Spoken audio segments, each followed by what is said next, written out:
Heure de vérité. Docteur Moketou reçoit. Youé nous dit beaucoup. Bienvenue sur l'émission Heure de vérité. Docteur Moketou reçoit sur AKTV Radio. Le docteur Jean-Aimé Moketou anime depuis plus d'une décennie l'émission Heure de vérité. Docteur Moketou reçoit. Elle est diffusée sur AKTV Radio, une radio numérique internationale basée à Dallas, aux États-Unis. Chaque dimanche, cette émission captivante accueille en direct des acteurs majeurs de l'actualité politique, diplomatique, économique, sociale et culturelle de l'Afrique ainsi que d'autres continents. Des membres influents de la diaspora africaine participent activement au débat, contribuant à approfondir les sujets en vogue.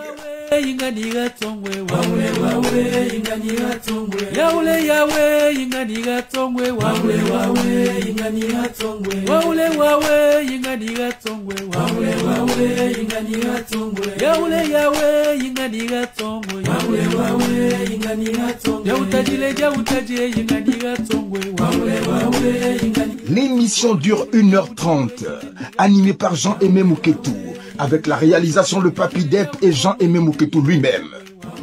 Chères auditrices, chers auditeurs, Heure de vérité a pour mission de promouvoir la démocratie dans les pays encore assujettis aux dictateurs et à l'obscurantisme de leurs dirigeants. Ceci.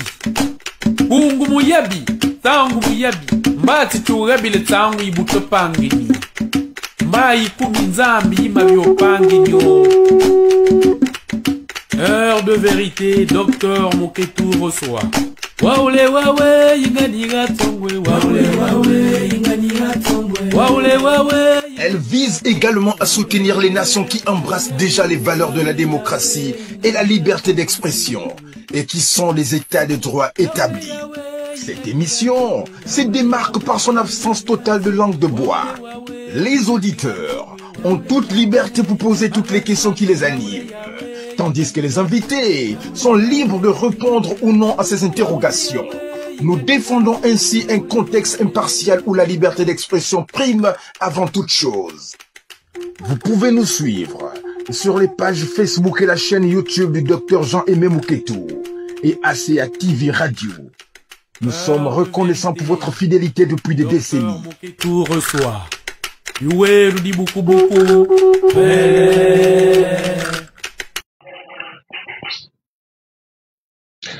Bonjour, bonsoir à toutes et à tous, selon le lieu où vous vous trouvez dans le monde, et bienvenue dans cette émission spéciale Heure de vérité. Dr Moketou reçoit sur AKTV, émettant depuis Dallas aux États-Unis. Ce jour, nous nous réunissons dans un esprit de transparence et d'unité pour discuter des travaux menés dans le cadre du dialogue national inclusif qui a eu lieu du 2 au 30 avril, 2024. Il s'agit donc d'un processus clé pour l'avenir politique d'un pays qu'on appelle donc le Gabon. Nous avons nos différents invités qui sont en ligne, qui ont représenté la diaspora gabonaise. On les appelle les commissaires de la diaspora gabonaise, qui ont donc activement participé au dialogue national inclusif. Nous allons ici donc vous présenter le compte rendu de ce dialogue avec nos différents invités. Rejoignez-nous pour une discussion approfondie avec nos invités spéciaux et nos membres du panel qui seront en direct. Vous pourriez également vous poser vos questions. N'hésitez pas donc de poser vos questions en direct. Nous avons donc nos invités qui sont déjà en ligne. Nous allons aller du côté de la France où nous avons Madame Raïssa Kene qui est déjà en ligne. Bonjour Madame Raïssa Kene. Bonjour. Bonjour à tous. Alors, bien, nous avons aussi le docteur Franck Ditengu qui est en ligne depuis Fribourg, en Allemagne. Bonjour, docteur Ditengu. Bonjour, docteur Moketou. Tout le plaisir est pour moi d'être ici aujourd'hui avec vous. Merci pour votre présence. Je voulais aussi signaler la présence de monsieur Emmanuel Moulungi qui est en ligne depuis Bordeaux en France. Bonjour, monsieur Moulungi. Bonjour, docteur Moketou. Bonjour à vos auditeurs. Nous avons aussi la présence de Monsieur Denis Abessolo qui est en ligne depuis la France. Bonjour, Monsieur Abessolo. Bonjour Docteur Muketu, bonjour Raïssa, bonjour Dr Franck Tengo, bonjour Emmanuel, bonjour à tout le monde, bonjour Cyril Lona. Bien, merci. Il y a Cyril Lona qui sera en ligne. Cyril, il va nous rejoindre. Cyril, vous nous entendez? Bonjour. Très bien, je vous entends. Bonjour à tous. Merci pour Bonjour, l'invitation. bienvenue. Merci, vous êtes en ligne aussi depuis la France. Bonjour. Tout à fait, je suis en ligne depuis Paris et je salue les auditeurs. Bonne écoute et merci. Un grand merci pour l'invitation. C'est moi qui vous remercie. Merci d'avoir accepté notre invitation. Je voulais vous informer que vous êtes en direct sur Aka TV, émettant depuis les États-Unis. Alors, nous allons rentrer dans le vif du sujet. D'abord, nous allons aller du côté de la France où nous avons Madame Kene Raïssa qui est en ligne. Alors, rapidement, Madame Kene Raïssa, est-ce que vous pourriez vous présenter à nos auditrices et auditeurs et ainsi que nos téléspectatrices et téléspectateurs? Oui, bien sûr. Donc, bonjour à tous. Je suis Raïssa Nkene. Je suis contrôleur de gestion dans une entreprise du secteur du bâtiment, dans l'électricité, pour être précise. Je suis aussi dans le conseil en création, reprise et transmission d'entreprises. Donc, c'est un secteur qui me passionne énormément, accompagner des créateurs, des repreneurs ou encore des cédants d'entreprises. Je suis en France depuis le début des années 90 puisque j'ai grandi ici en France. J'ai fait toute ma scolarité en France et je suis partie au Gabon donc, au mois d'avril 2024 dans le cadre du dialogue national inclusif où j'ai été commissaire dans la sous-commission économie et finances. Alors, nous allons commencer avec vous, Madame Raïssa Kene. Je voulais vous poser cette question d'emblée. Est-ce que vous pourriez nous donner un aperçu général comment dirais-je, des principaux objectifs du dialogue national inclusif dans votre pays, le Gabon? Oui, bien sûr. Donc, juste rappeler que le dialogue national inclusif avait pour objectif principal déjà de permettre à tous les Gabonais de se rassembler. Bien sûr, les Gabonais de tout bord, quelle que soit, on va dire, la catégorie socio-professionnelle, quelle que soit la confession, quelle que soit aussi l'appartenance politique. Donc ça, c'était la première chose, se rassembler pour parler et avant tout pour penser les blessures du passé. À mon sens, le dialogue national inclusif a été vu comme étant une psychothérapie nationale. Je pèse bien mes mots lorsque je parle de psychothérapie nationale, puisque je vous rappelle que les Gabonais ont été, entre autres, traumatisés par quasiment les 60 années qui viennent de passer. Donc ça, c'était le premier objectif. Et le deuxième objectif était aussi justement de définir ensemble le Gabon nouveau que nous souhaitons construire pour d'abord nous-mêmes, mais aussi pour les générations futures. Donc, Gabon nouveau à quel niveau? Au niveau politique, d'abord les nouvelles institutions, au niveau économique aussi, définir notre stratégie, notre vision économique pour les années à venir, et enfin au niveau social, construire cette société dans laquelle nous voulons nous-mêmes avancer, mais aussi voir nos enfants grandir.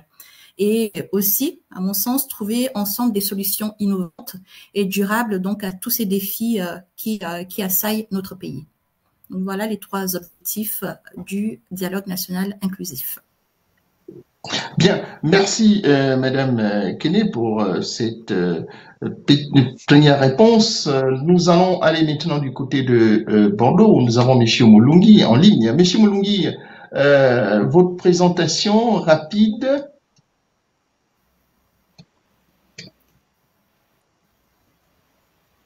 Monsieur Moulungi, est-ce que vous pourriez vous présenter à nos téléspectateurs et téléspectatrices? Oui, je suis Emmanuel Moulungi, donc je suis un Gabonais de la diaspora d'Europe. Je suis directeur de projet dans le système d'information financier et j'étais commissaire rattaché à la sous-commission équipement, infrastructure et travaux publics.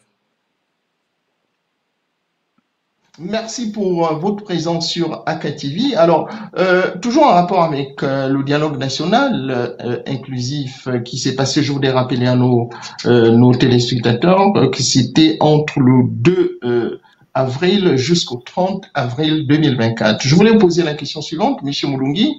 Quels ont été les principaux défis et les obstacles que vous avez pu rencontrer lors de la participation au dialogue national inclusif? Disons qu'en tant que commissaire, il y a eu le premier recueil lié à la phase préparatoire. Je crois que la première difficulté à laquelle on a été confronté, c'est le fait qu'il y a de règlement intérieur et ni de méthodologie de travail pour le travail en commission. Ça, ce sont les deux premiers soucis qui ont été réglés dans la première semaine. Puis, en commission, donc lors des échanges notamment, on a pu constater qu'il y avait des personnes ressources. Il y avait quelques petits conservatismes et puis des personnes ressources sur certains points, notamment sur des questions très techniques, n'étaient pas assez outillés. Bon, mais on a travaillé, on a eu le travail de concert. Bon, on a essayé de faire en sorte que les choses aillent dans la meilleure direction possible. D'accord. Bien. Merci. Restez en ligne, Monsieur Emmanuel Mulungi. Merci pour cette première réponse. Nous allons aller toujours du côté de la France où nous avons Monsieur Denis Abessolo. Bonjour, Monsieur Denis Abessolo. Oh, bonjour, docteur Muketu, et bonjour aux auditeurs. Une fois de plus, je vous remercie pour l'invitation. Alors, Denis Abessolo, je ne sais pas si vous m'entendez, je suis expert en monétique et certification numérique. J'ai la responsabilité des processus et des process monétiques dans une grande banque française, parmi le top 11. Et voilà, j'ai eu le privilège de participer au dialogue national inclusif en tant que personne ressource dans la sous-commission régime et institutions politiques. Merci, Monsieur Abessolo. Alors justement, est-ce que vous pouvez nous dire si les commissaires de la diaspora gabonaise qui ont participé au dialogue national inclusif ont été bien accueillis lors de cet événement? Monsieur Abessolo. Je vous donne mon point de vue. Effectivement, nous avons été bien accueillis. Je pèse mes mots aussi. Tant dans les structures d'hébergement, on a été vraiment très bien accueillis à ce niveau-là.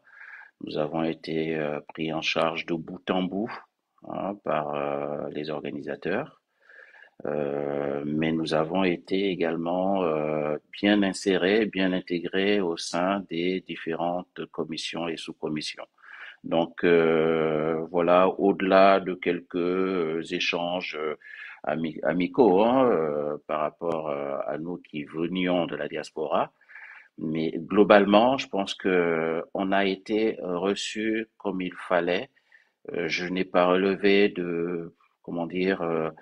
d'éléments négatifs ou je sais pas moi, des incohérences ou des points d'insatisfaction dans tout le processus d'accueil, de séjour et également lors de nos différents retours vers nos lieux de résidence. Donc en ce qui me concerne, on a vraiment été accueillis et je remercie une nouvelle fois les organisateurs de cet important événement. Bien, merci Monsieur Abessolo. Nous allons aller maintenant du côté de Fribourg en Allemagne où nous avons en direct le docteur Franck Anissé Ditengo. Bonjour, docteur Franck Anissé Ditengo. Rebonjour, docteur Muketu, et bonjour à vos auditeurs aussi. Alors, est-ce que vous pourriez vous présenter à nos téléspectatrices et téléspectateurs qui vous écoutent à l'échelle du monde? Donc, je suis le docteur Franck Anissé Ditengo. Je suis enseignant-chercheur à l'Université de Fribourg en Allemagne depuis 22 ans. Je suis aussi accessoirement le directeur de la plateforme d'imagerie de l'Institut de modélisation et en vue des recherches des traitements ciblés de l'hôpital universitaire de Fribourg. Je suis aussi président d'une organisation non gouvernementale qui s'appelle Gabiomed, dont l'objectif est de regrouper les chercheurs gabonais localisés dans la diaspora et ceux localisés au Gabon, en vue d'aider au développement du Gabon. Mais aussi, sur le plan politique, je suis le porte-parole de la Convention de la diaspora gabonaise, qui est une association de la diaspora, certainement la plus structurée, qui existe depuis 2012. Voilà. Bien. Merci, docteur Ditingo. Alors, avant de vous poser la question que j'ai prévue, je voudrais faire une surprise. Hier, j'étais à une rencontre où on reprochait à certains membres de la diaspora de plus glorifier leur titre universitaire, leur fonction. Votre réaction par rapport à cela? Je ne sais pas si le fait de me présenter fait en sorte que je glorifie mes titres universitaires. Là n'est pas la question. La question est de savoir si l'école est importante pour un pays. Oui, l'école est importante pour un pays parce qu'on ne peut pas demander à un plombier de devenir neurochirurgien ou demander à quelqu'un qui, non pas que je pense la condescendance vis-à-vis des pompiers, mais on ne peut pas s'y demander à quelqu'un qui s'occupe des enfants, par exemple, de la petite enfance, qui est un emploi très important, d'aller faire de l'électricité. Chacun a sa formation et la formation est très importante pour un pays. Donc, quand on a un diplôme de docteur, par exemple, ça signifie qu'on a dû passer un certain nombre d'étapes. Et ces étapes, une fois qu'elles sont couronnées par l'application, donc l'emploi dans une fonction particulière, font que ces diplômes permettent à cet individu-là de prouver qu'il est capable de faire le travail pour lequel il a été recruté. Donc, il ne faut pas dénigrer ceux qui ont des diplômes, mais il ne faut pas non plus dénigrer ceux qui n'en ont pas. Chacun a sa place, chacun en ses titres et qualités. Voilà. Bien, merci docteur Ditingo.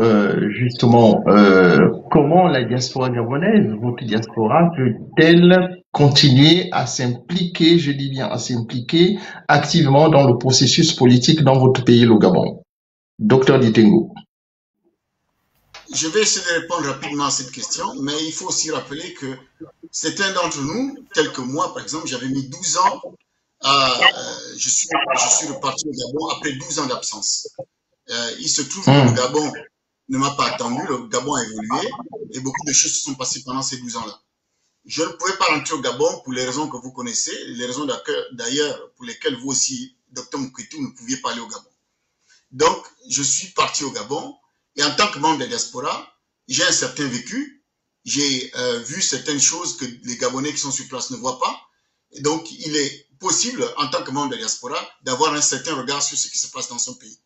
Il est ici important qu'on ne soit pas hors sol quand on est dans la diaspora, qu'on connaisse dans leur réalité les problèmes que vivent les Gabonais. Et il y en a beaucoup. Donc, je pense que la diaspora gabonaise peut être une force de proposition, aussi une force importante en ce qui concerne le renforcement des capacités, mais aussi aiguillonner les autorités en place quand c'est nécessaire. Aiguillonner, ça veut dire apporter des critiques constructives sur ce qui se passe dans le pays, pas forcément insulter X ou Y, mais participer au renforcement des capacités et puis apporter la critique quand elle est nécessaire. Voilà. Bien. Merci, monsieur Ditingo. Alors, nous allons quitter Fribourg pour aller à Paris, en France, où nous avons monsieur Ona. Monsieur Cyril Ona, bonjour. Rebonjour. Rebonjour, docteur Mouketou. Pourriez-vous vous présenter à nos téléspectateurs, pardon? Oui, certainement. C'est encore une fois un immense plaisir et un bonheur de m'exprimer sur votre antenne. Je suis Cyril Ona, ingénieur de formation, ingénieur en informatique, ingénieur en maintenance industrielle également. Donc, je suis directeur de projet dans la plupart des grandes boîtes du CAC 40 que vous connaissez. Donc j'ai 22 ans d'expérience professionnelle, c'est-à-dire que j'ai dirigé des projets d'envergure et j'ai notamment travaillé pour le gouvernement français, donc le ministère de l'Intérieur et l'armée française également. Donc je suis également engagé en politique depuis plusieurs années. J'ai longtemps milité dans l'ancien parti, le Parti démocratique gabonais, où j'ai fait mes classes. Actuellement, je suis coordinateur général d'un mouvement républicain et citoyen qui vise à rassembler des Gabonais de toutes compétences de manière à pouvoir construire ensemble ce nouveau Gabon qui sera, je l'espère, prospère pour tous, saisissant là l'occasion qui nous est offerte par l'OCTRI à travers le coup de liberté qui est intervenu le 30 août dernier. Donc voilà succinctement et modestement comment je peux me présenter à vous, chers téléspectateurs. Bien, merci, Monsieur Ona.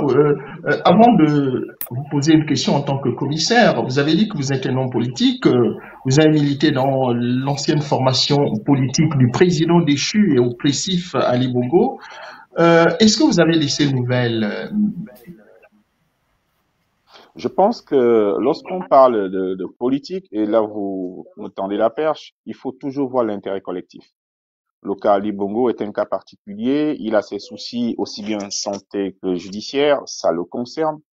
Pour ce qui est de moi, ce qui m'intéresse réellement, c'est l'intérêt des Gabonais, c'est le bien-être des populations. Est-ce que aujourd'hui, la diaspora gabonaise est capable de mettre réellement ses compétences au service de notre pays pour l'amélioration du quotidien des Gabonais?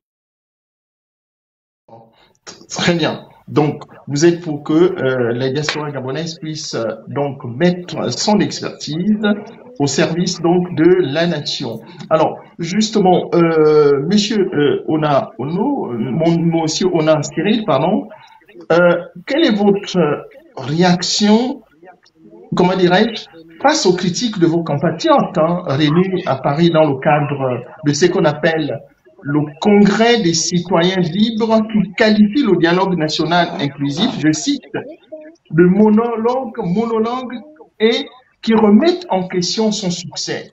Et je voudrais aussi vous demander qu'est-ce qui explique aujourd'hui le manque d'unité au sein de votre diaspora alors que vous avez tous combattu l'ancien régime, même si vous étiez de l'autre côté, mais c'est une question qui s'adresse aux autres aussi, l'ancien régime de M. Ali Bongo Ondimba. M. Cyril Ona. Contrairement à vous, docteur Mouketou, moi je me félicite qu'il y ait des voix contradictoires qui s'expriment aujourd'hui dans la diaspora. Ça montre la vitalité de notre démocratie. Vous savez, moi je suis un grand fan de Oscar Wilde. Il dit souvent, lorsque tout le monde est d'accord avec moi, j'ai l'impression de m'être trompé. Donc ça veut dire qu'il faut se remettre en cause très souvent et régulièrement, de manière à pouvoir avancer. Vous avez des compatriotes qui ont choisi une voie, c'est celle de la critique, même si elle est stérile, mais là-dedans, on peut toujours trouver des expressions qui peuvent nous permettre de faire avancer notre démocratie. Pour ce qui est du fond, le dialogue national inclusif est un succès total, parce que jamais, au grand jamais, dans notre pays, nous avons eu de telles assises. Il a toujours été question des arrangements politiques. Ici, nous avons eu à débattre réellement des conditions de vie de l'être humain, du Gabonais. Nous avons parlé du social, nous avons parlé de l'économie et bien entendu de la politique pour organiser la vie dans la société gabonaise. Donc, lorsqu'il y a des compatriotes qui émettent des critiques que j'estime stériles parce qu'ils ne proposent rien au fond, ils sont là dans ce que nous appelons dans le jargon gabonais la politique du ventre. On sait, et vous et moi, nous savons qu'ils ont choisi cette voie pour se faire remarquer. Mais au fond, vous qui avez été au dialogue avec moi, Monsieur Mouketou, vous avez vu le temps que nous avions mis. On travaillait 7 jours sur 7. On était là au service des Gabonais pour sortir.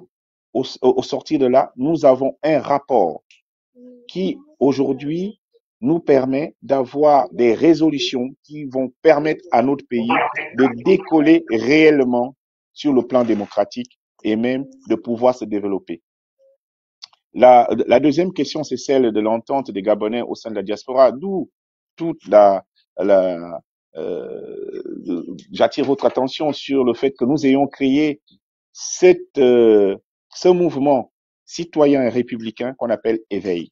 Éveil, c'est rassembler et bâtir le Gabon.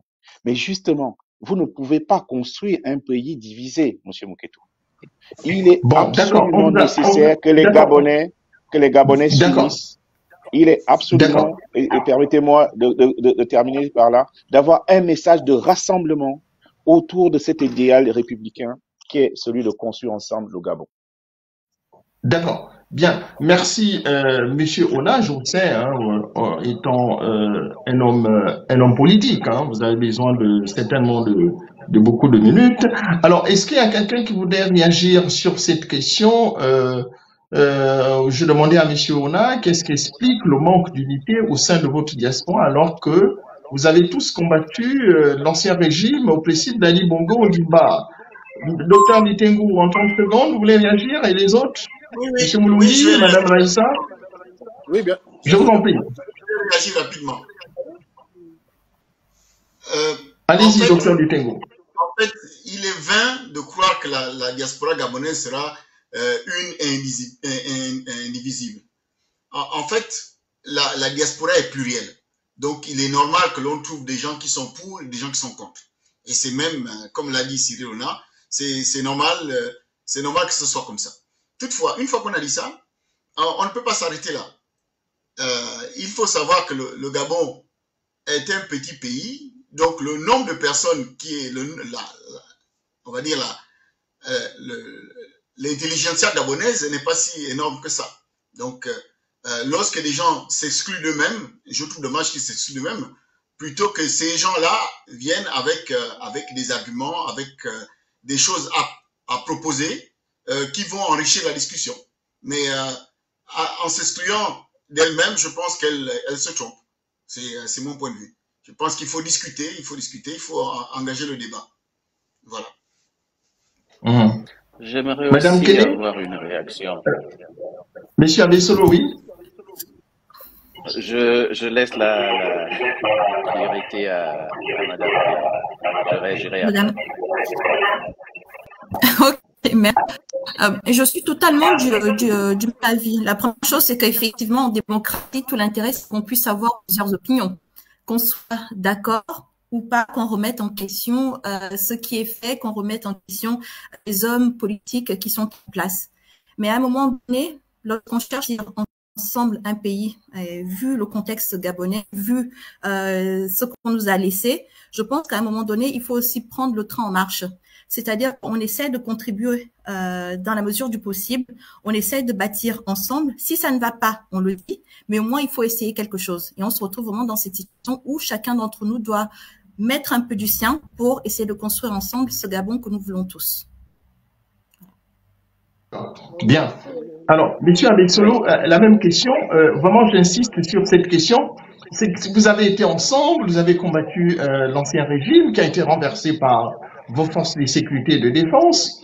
Et aujourd'hui, vous n'êtes pas ensemble pour accompagner ce processus qui va se terminer le processus de transition jusqu'en 2025 avec vos forces de sécurité et de défense. Pourquoi toutes ces divisions? Alors, je ne sais pas si nous ne sommes pas ensemble. Première chose.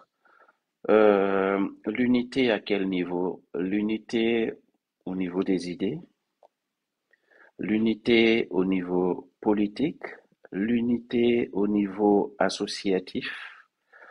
J'ai envie de dire l'unité à quel niveau? Il faut toujours se méfier des pensées uniques. Il faut toujours se méfier des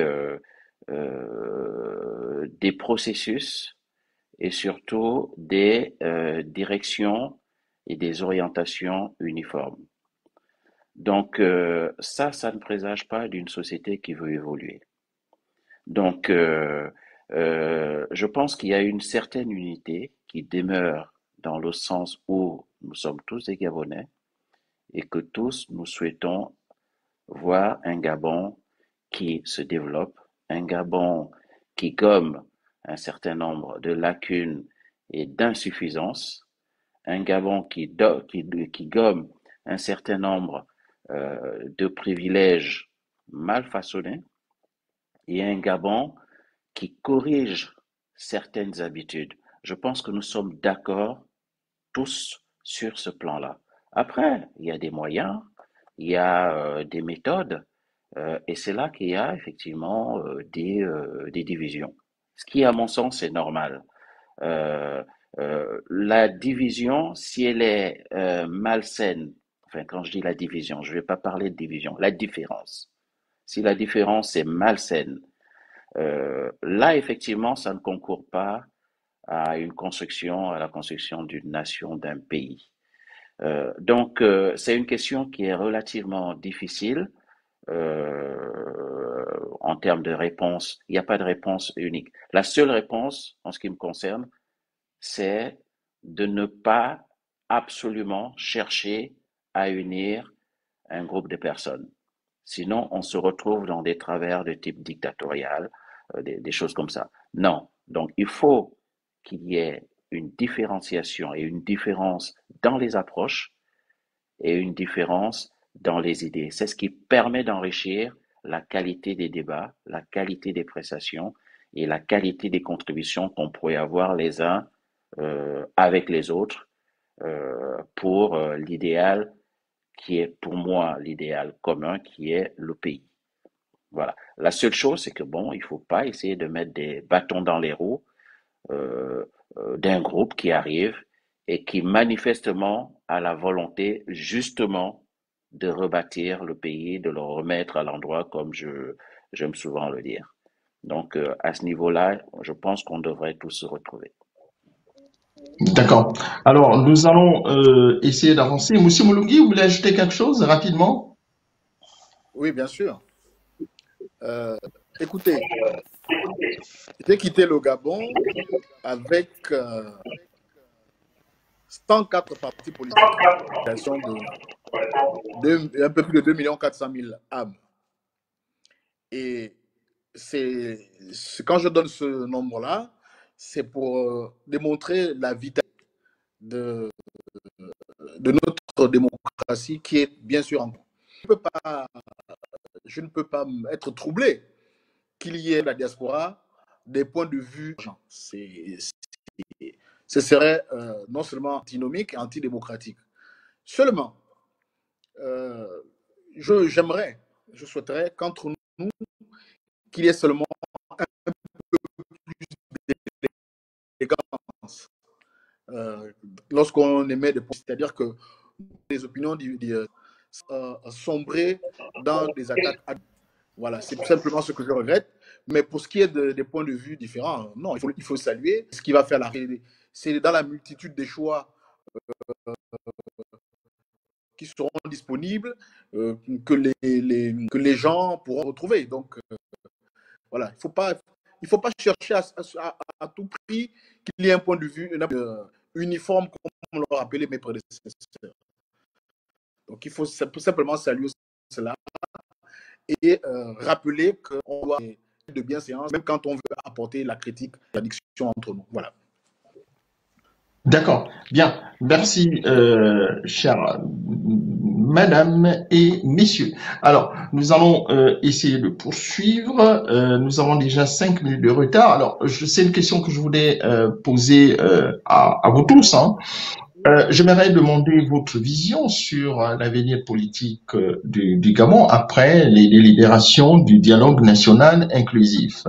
Et je voulais vous demander ceci, est-ce que le Gabon, notre pays, est-il à un tournant, je dis bien à un tournant important de son histoire politique, et quels sont les éléments clés, les éléments importants qui pourraient vous me permettez cette expression, façonner l'avenir politique donc de notre pays, notamment en termes de réformes, par exemple institutionnelles, de gouvernance, d'inclusion ou de participation citoyenne, etc., etc. Qui voulait bien commencer par Madame Kenney?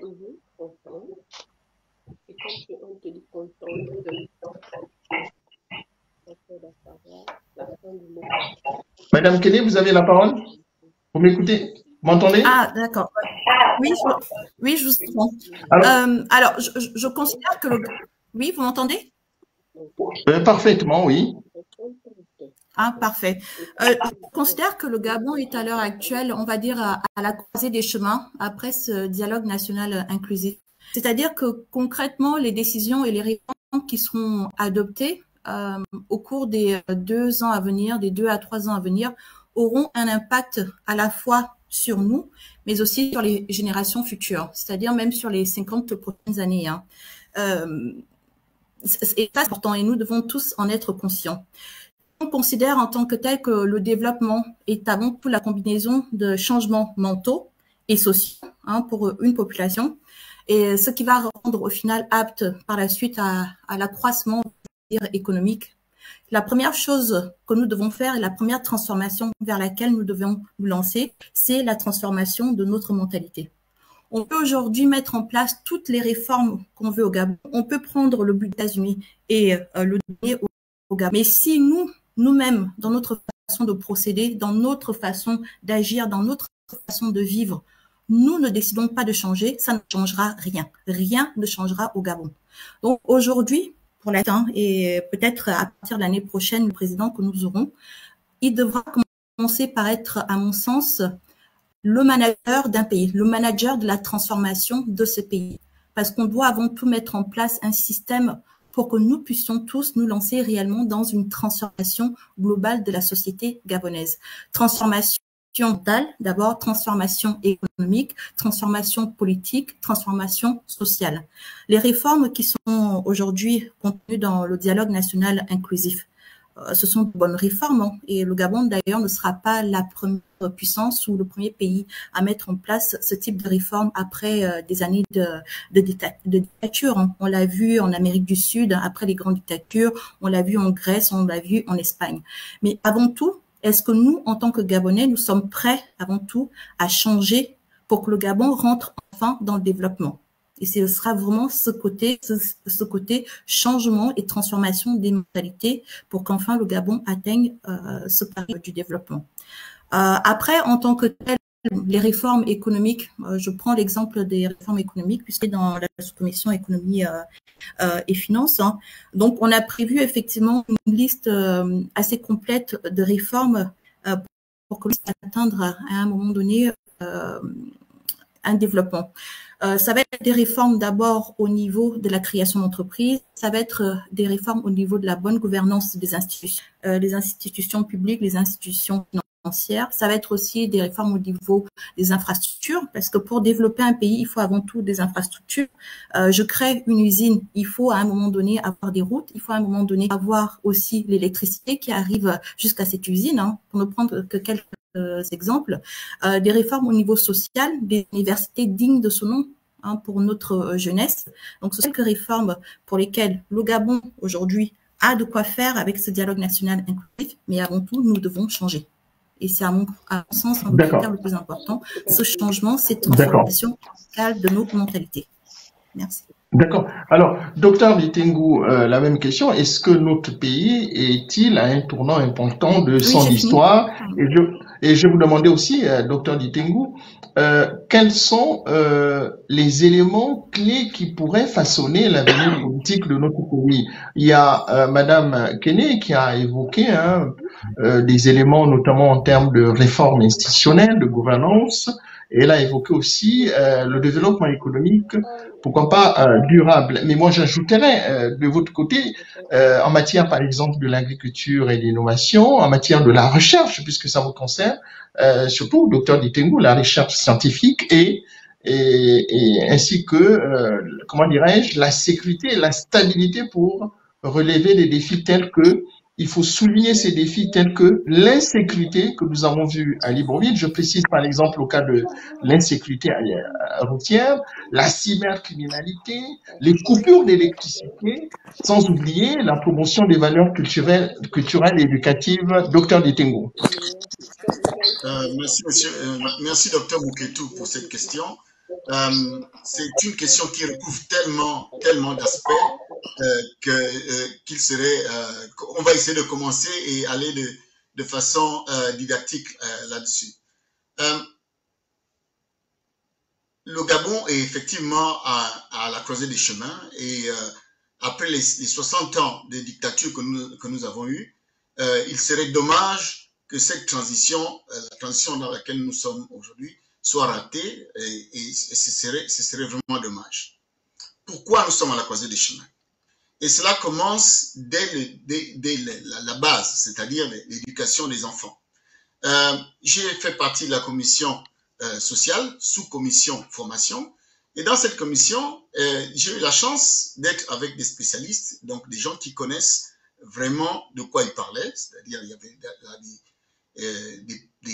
des enseignants des établissements primaires et secondaires, des enseignants de l'université, il y avait aussi des inspecteurs d'académie et des personnes ressources, notamment ce qu'on appelle les délégués spéciaux, donc des maires, qui sont dans les localités les plus éloignées de notre pays. La situation est grave, Dr Mouké. La situation est très grave.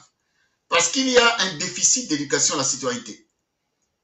Comme le disait Madame Kene tout à l'heure, il faut des citoyens modèles. Il faut des citoyens bien éduqués pour que le Gabon puisse décoller. C'est pour cela qu'il faut commencer à la base, commencer avec l'éducation à la citoyenneté et à l'acquisition de ce qu'on appelle les devoirs de base. C'est-à-dire, qu'est-ce que ça veut dire être Gabonais? Qu'est-ce que ça veut dire être citoyen d'un pays comme le nôtre? C'est-à-dire, quels sont les droits, quels sont mes droits, quels sont mes devoirs lorsque je suis Gabonais? Quels sont les devoirs que j'ai envers ce pays qui me donne tant? Et c'est pour cela que dans notre commission, nous avons mis en place des outils qui vont permettre, s'ils sont appliqués, de faire en sorte que l'école du Gabon de demain soit différente de ce qu'on a connu jusqu'à présent. Et la tâche est ardue. La tâche est ardue. Tenez-vous bien, lorsque vous avez parlé de la recherche scientifique tout à l'heure, tenez-vous bien, le Gabon, depuis 1996 jusqu'en 2023, n'a produit qu'environ 4000 documents, 4000 publications. Lorsqu'on a aux alentours de 200 000 publications en ce qui concerne l'Afrique du Sud, par exemple. Nous sommes classés au 30e rang en Afrique, derrière le Mali, derrière des pays dont on ne pensait pas qu'ils étaient meilleurs que nous dans ces domaines. Pourquoi c'est le cas? C'est parce que l'éducation nationale n'a pas bénéficié des budgets nécessaires qui auraient permis son décollage. Il faut justement, ça fait partie des recommandations qui ont été prises, c'est-à-dire avoir à l'éducation nationale un budget conséquent. En ce qui concerne la recherche scientifique, parce que c'est mon domaine, j'ai proposé, et ça a été accepté, la création d'une agence nationale de l'innovation. Une agence qui va permettre donc de définir les politiques de recherche en lien avec le développement du pays. Donc des objectifs de recherche en lien avec le développement du pays. Et ce sera le cas pour la santé, le cas pour l'agriculture, l'environnement et la technologie. Cette agence pourra fonctionner parce qu'on aura mis à côté d'elle un pôle de financement. Ce pôle de financement, et c'est encore une proposition que j'ai faite, ce pôle de financement va bénéficier de 5% du PNB, donc la recherche produite dans le pays.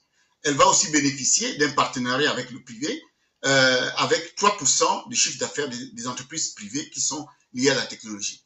Donc voici là quelques mesures qui vont faire en sorte que nous puissions décoller du point de vue de la recherche. Donc chaque individu, chaque chercheur va faire une demande de financement et cette demande de financement sera analysée par des spécialistes non seulement basés au Gabon, mais pour éviter le copinage, mais aussi avec par des spécialistes qui sont basés à l'extérieur. De telle sorte que nous ayons, pour une fois, que les financements soient obtenus de façon claire, de façon continue, afin que les chercheurs puissent travailler. Il y a aussi des propositions qui ont été faites du point de vue de la gouvernance des universités, du point de vue de la création d'infrastructures, ça a été aussi évoqué par Mme Kene. Donc, il y a la création des universités de Libreville, de Port-Gentil, de Mouila, et il y a une quatrième, de Port-Gentil, Mouila, OIM, voilà, OIM aussi. Donc, ces universités-là vont être comme des universités de région, qui auront un lien avec le développement des régions, en coopération avec les autorités locales dans le cadre de la décentralisation, par exemple. Sur le plan politique, vous l'avez tous vu, il y a beaucoup de mesures qui ont été prises. Oui, justement, on revient, vous faites bien, docteur Ditengu, de faire cette transition sur les différentes thématiques du dialogue. Là, nous sommes donc dans le domaine de l'éducation nationale. Avant de prendre la partie donc politique, restons un peu dans ce domaine de l'éducation nationale. Je voulais vous demander tout simplement, docteur Ditengu, c'est vrai que vous l'avez si bien dit, vous faisiez partie donc de la commission sociale, sous-commission formation. Est-ce qu'on peut dire que l'école gabonaise va-t-elle si mal que ça, docteur Ditengu? Avant de répondre à cette question, j'aimerais souligner le travail formidable qu'effectuent les enseignants gabonais. Vous ne vous rendez pas compte, mais il y a des écoles dans des régions reculées du Gabon qui ne pourraient pas vivre sans par exemple, la participation des bénévoles. On a insisté pour que ces bénévoles-là aient un statut, pour que certains soient intégrés à la fonction publique notamment. Sans ces bénévoles-là, les écoles dans les régions ne pourraient pas fonctionner. Les objectifs de l'UNESCO sont aux alentours de 35 élèves par classe. Vous savez combien d'élèves au Gabon, en moyenne? Il y a plus d'une quarantaine de personnes par classe. Et ça, c'est un nombre, quand je dis 40 personnes, c'est pas beaucoup au Gabon.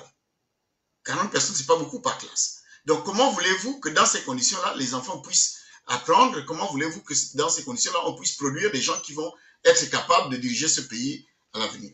Donc, augmenter le nombre d'infrastructures, augmenter la formation, le nombre de la formation des enseignants, permettre aux enseignants d'avoir donc une progression continue et de faire en sorte que les situations particulières, certaines situations qui sont gelées depuis des années, soient régularisées. Oui, l'école ne va pas bien. L'école gabonaise ne va pas bien. Et je le dis d'autant plus que je sais que les enseignants font tout ce qu'il faut pour que l'école puisse fonctionner.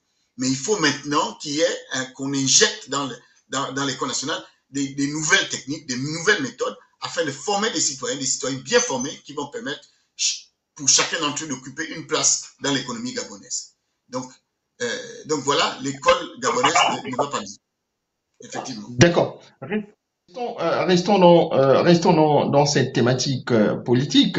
Alors, Monsieur Cyril Ona, quelles mesures sont suggérées pour garantir une plus grande participation citoyenne dans les processus politiques au Gabon?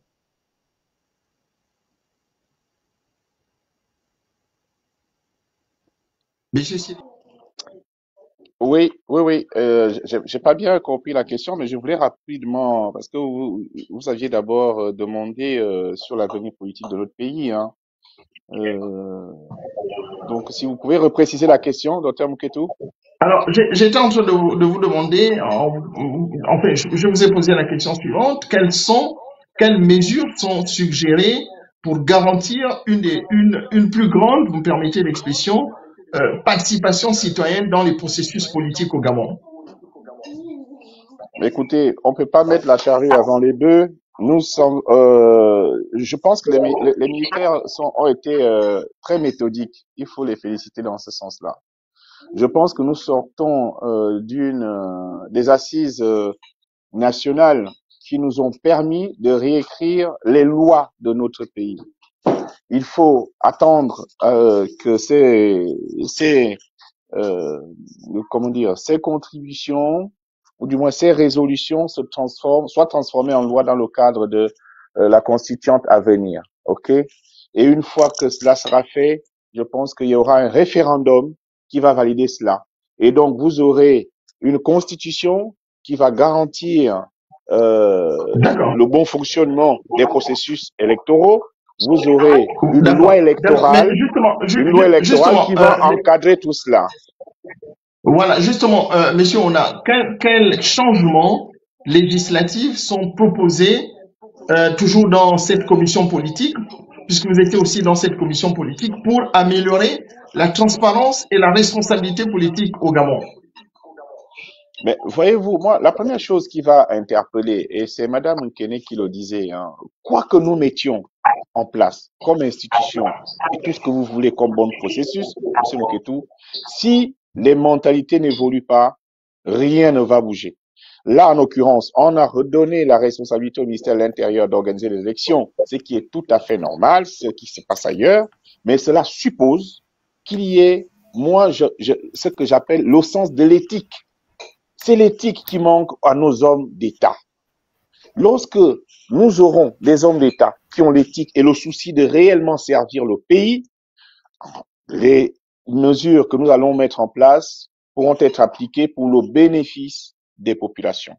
Et moi, j'ajouterais quelque chose, M. Moketou, pour que cela soit possible, que notre pays se transforme réellement, il faut mettre un paquet, il faut mettre des moyens sur l'éducation.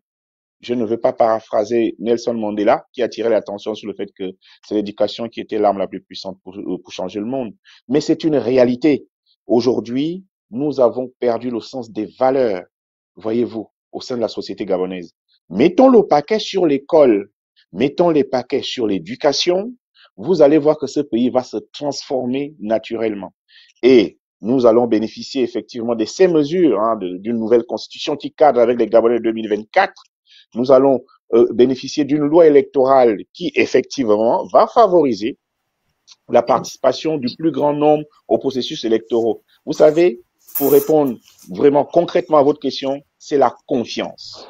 La confiance pour des populations envers les hommes politiques aux processus électoraux, c'est ça qui va garantir une participation plus importante à ces élections, du moins une implication réelle des populations. Nous allons aller du côté de M. Denis Abessolo. M. Moulongi, vous pourrez répondre aussi aux autres questions que je posais donc à nos invités. Alors, M. Abessolo, restons un peu toujours dans ce cadre politique, ce domaine politique. Quels sont les principaux axes de réforme politique proposés dans le cadre du dialogue national inclusif?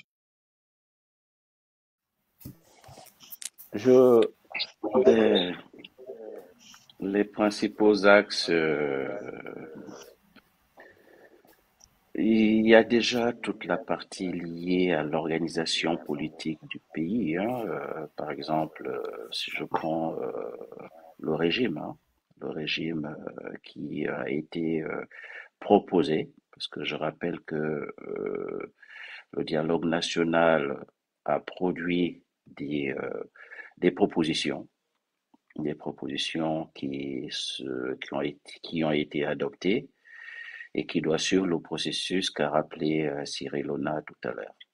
Donc, il a été proposé dans ce cadre-là, dans ma sous-commission, qu'on érige un régime présidentiel avec séparation rigide des pouvoirs, stricte et rigide. Donc, c'est-à-dire l'exécutif est assuré par le président de la République et le gouvernement qui le nomme, sans Premier ministre. Le judiciaire est effectivement un pouvoir qui est dorénavant indépendant. En tout cas, la proposition a été faite pour que le judiciaire soit totalement indépendant.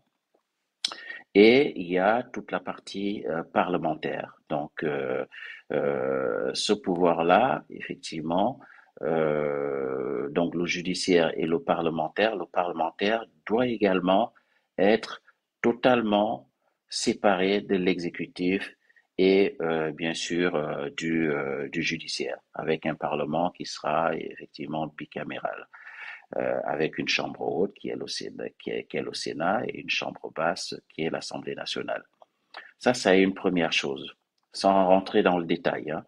Une deuxième chose qui permet également de garantir, je vais pas dire garantir, je vais plutôt parler de mettre en place des bases qui permettent de revoir les conditions dans lesquelles la politique doit pouvoir fonctionner chez nous au Gabon.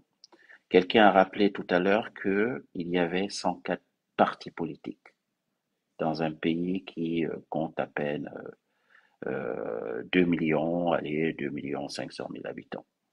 C'est excessif, excessif. On pourrait parler d'une vitalité politique, mais en même temps, ça relève presque du folklore, puisqu'on s'est retrouvé avec des partis politiques claniques, des partis politiques à ossature familiale, des partis politiques, j'ai envie de dire, de façade, qu'on ne voyait que lors des différentes élections et puis qui disparaissaient par la suite. Donc, l'un des objectifs aussi qui permet d'assainir la politique dans notre pays, c'est de mettre en place des partis politiques qui se créent sur la base d'idéologie. Et c'est dans ce sens que nous avons proposé, dans le cadre de ma sous-commission, qu'il y ait 4 principaux groupes politiques, à partir desquels chaque parti devrait pouvoir se reconnaître ou pas. Donc, mais également, ça permet aussi, on parlait des hommes tout à l'heure, de la valeur. Excusez-moi, il y a un écho chez un des membres, un des invités. Si vous pourriez couper quand vous êtes en direct, il y a un écho depuis un des membres de... Voilà, c'est parfait, merci bien. Excusez-nous, monsieur Adesolo. Merci, je vous en prie. Donc, le côté homme, la qualité des hommes. Quand je parle de la qualité des hommes, c'est tout homme confondu. Hein, quand on dit que tout dépend de ce que nous, les citoyens gabonais, nous voulons faire de notre pays. Je le redis sans pour autant paraphraser ni Madame Kenney ni Monsieur Cyril Ona, parce que ça a été le fil rouge de tous les travaux et de toutes les commissions et sous-commissions du dialogue national. C'est ce que nous, citoyens gabonais, nous voulons faire de ce pays-là. Est-ce que nous avons véritablement la vocation au changement? Parce que tout ce qu'on a fait, c'est de mettre en place les conditions d'un autre départ, d'un nouveau départ pour le Gabon, et cela aussi bien sur le plan politique, sur le plan économique, sur le plan social, sur le plan culturel, et que sais-je encore.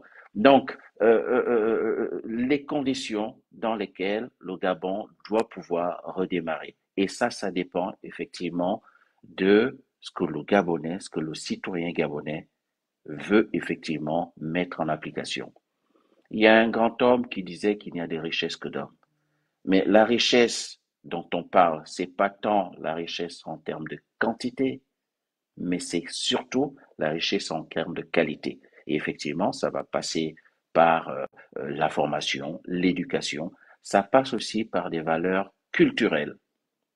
Et aujourd'hui, au Gabon, on se rend compte qu'effectivement, nous avons mis de côté nos valeurs culturelles et traditionnelles pour embrasser des valeurs qui sont des valeurs étrangères et pour lesquelles nous n'arrivons pas effectivement à adapter par rapport au contexte socio-culturel et environnemental qu'est le Gabon. Donc, il y a un travail de fond qui doit être fait. Et ce travail-là, dans ma sous-commission, effectivement, au niveau politique, va aussi dans le sens de faire table rase du contexte politique.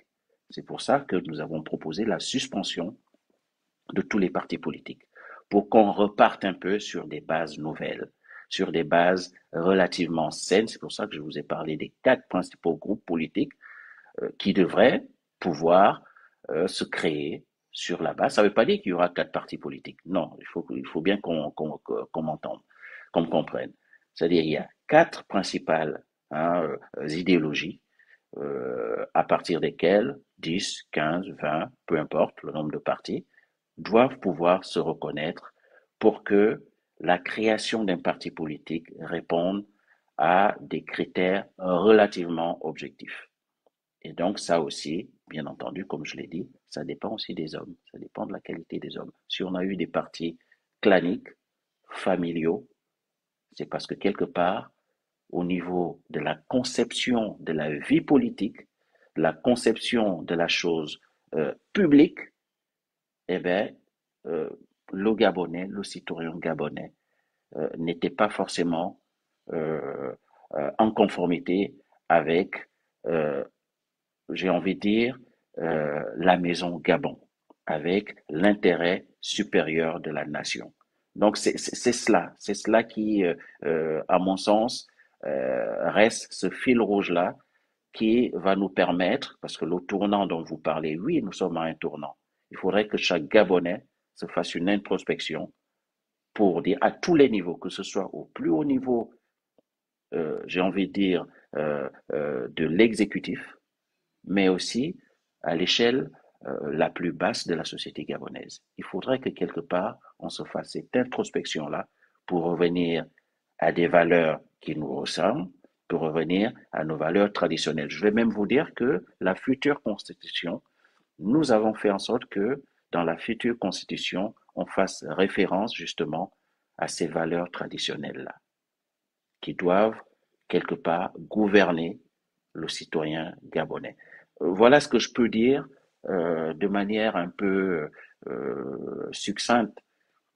Comment est-ce que ce Gabon, cet élan, ce tournant doit pouvoir se traduire au niveau politique, en tout cas par rapport à la sous-commission qui a été la mienne, comment est-ce qu'on pourrait le restituer?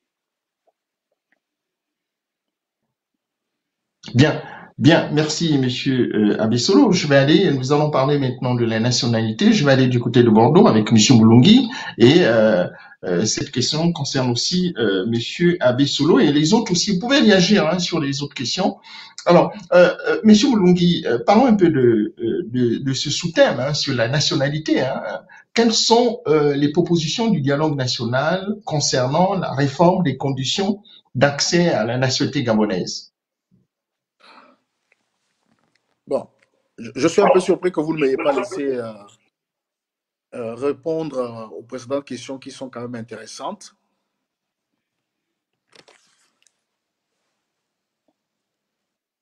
Ah, je vous ai perdu. Vous m'entendez? On n'entend Sur ce qui pas, a été monsieur. dit par... On ne vous entend plus. Je ne sais pas si vous m'entendez. Oui, je vous entends parfaitement. Ok, j'avais perdu le fil. Oui, je disais tantôt que j'aurais aimé répondre un peu sur les questions précédentes parce qu'il y a eu 3 questions essentielles qui sont passées. J'aurais aimé apporter mon point de vue sur ces questions, mon opinion sur ces questions-là, avant de répondre. Allez-y. Ok. Allez-y. D'abord, donc de façon globale, ce qu'il faut comprendre, docteur Mouketou, c'est que les Gabonais sont des écorchés vifs. Et les Gabonais ne veulent plus voir un certain nombre de comportements. D'accord? Ça, c'est la tendance générale. Quand vous examinez les contributions des Gabonais et des Gabonais, ils vous font ressortir qu'ils étaient un peu là de voir d'autres compatriotes se comporter comme des Gabonais en transit. Et voir des personnes nouvellement arrivées se comporter en République gabonaise comme des conquistadors. Ça, c'est le sentiment général. Maintenant, il y a aussi des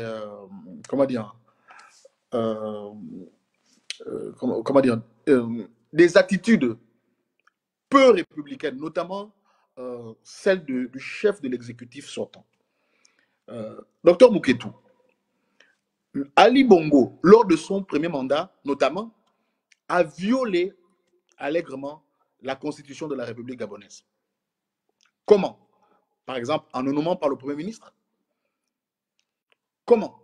En se mettant PCA de l'Agence nationale des grands travaux. Vous voyez?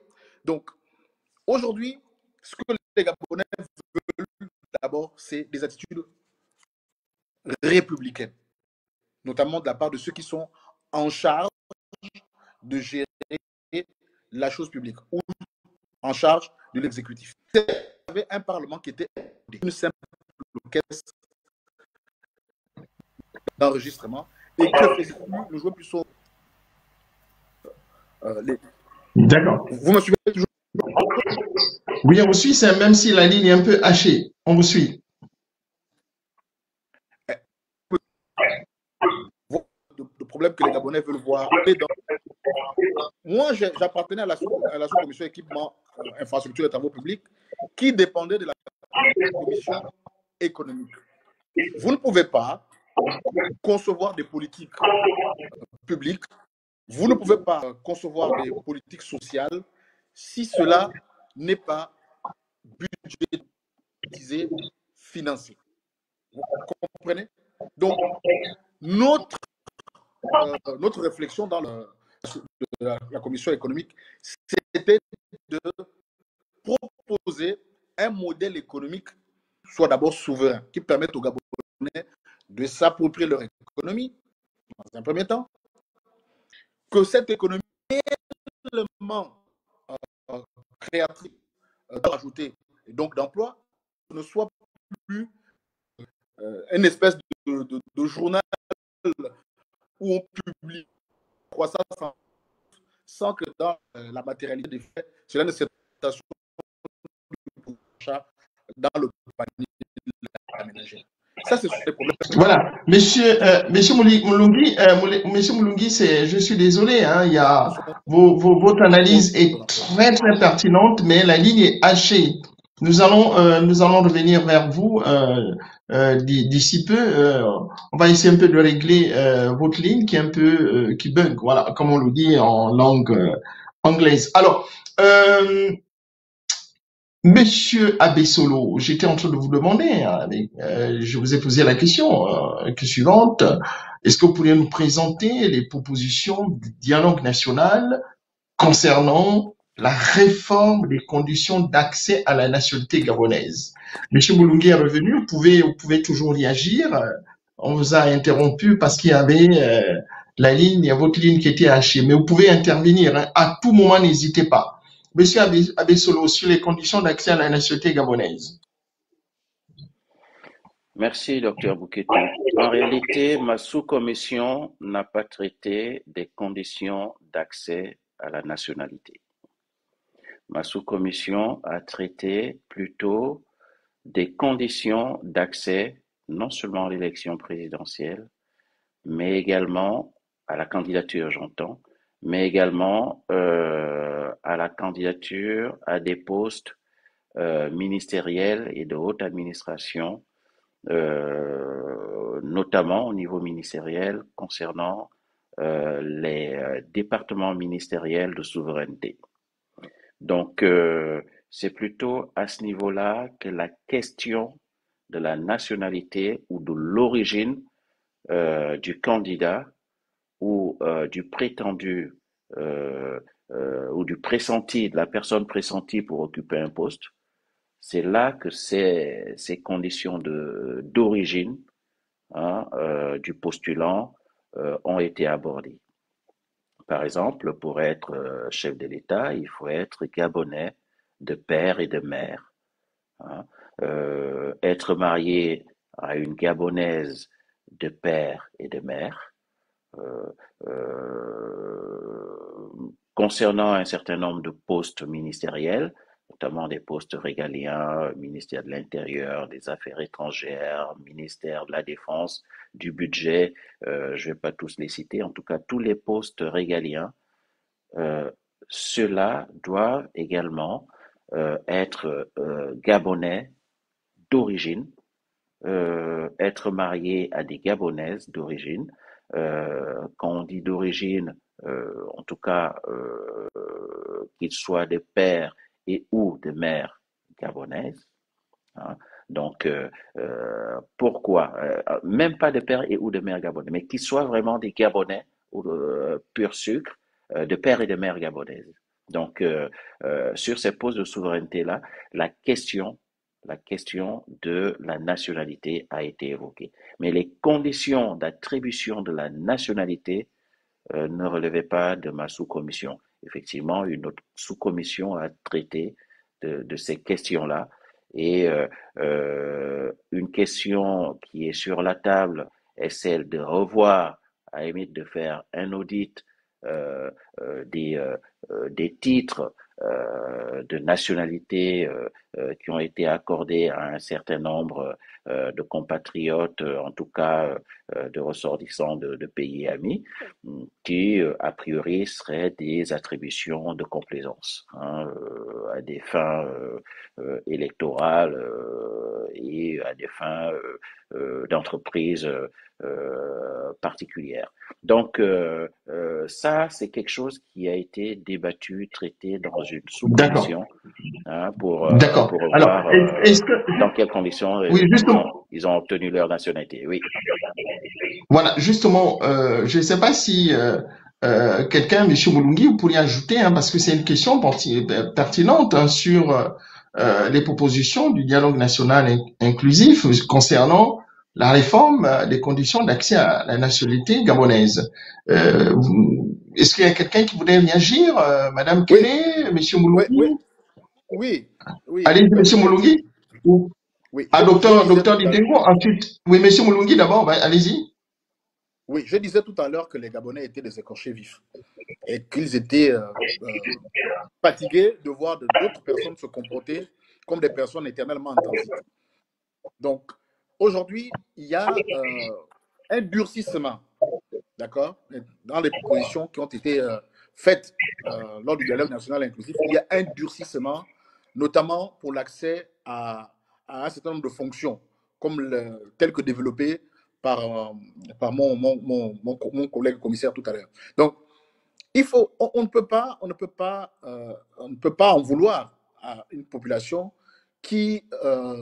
pour qui le sacro-saint principe d'identification à la nation, de sentiment d'appartenance à la terre, le fait de se reconnaître dans un élément commun. Les Gabonais ont vu que tout a été bafoué pour des principes essentiellement mercantiles. Donc, aujourd'hui, nos compatriotes, via le DNI, souhaitent que ces conditions soient un peu plus claires, qu'on arrête, notamment avec les naturalisations de complaisance qu'on voit à chaque période préélectorale, notamment. Et le fait qu'on voit des gens arriver qui occupent des fonctions, s'enrichissent au travers de ces fonctions et puis s'en vont vers d'autres horizons, comme si finalement le Gabon était une catin dont on est venu solliciter les faveurs et qu'on n'a même pas pris la peine de rétribuer. Voilà un peu ce qui est difficile. Donc les contributions vont dans ce sens-là. Il y a un durcissement, il y a une volonté clairement affichée de durcir les conditions d'accès, d'obtention de la nationalité gabonaise d'une part et d'accès à certaines fonctions d'autre part. Nous allons essayer d'avancer. On va parler maintenant de la souveraineté nationale. Je vais aller du côté de M. Cyril Lona et M. Franck Litengo et Mme Kene. Alors d'abord, M. Litengo, comment, concernant cette sous-thématique sur la souveraineté nationale, comment le dialogue national prévoit-il de réformer la souveraineté nationale du Gabon face aux influences étrangères?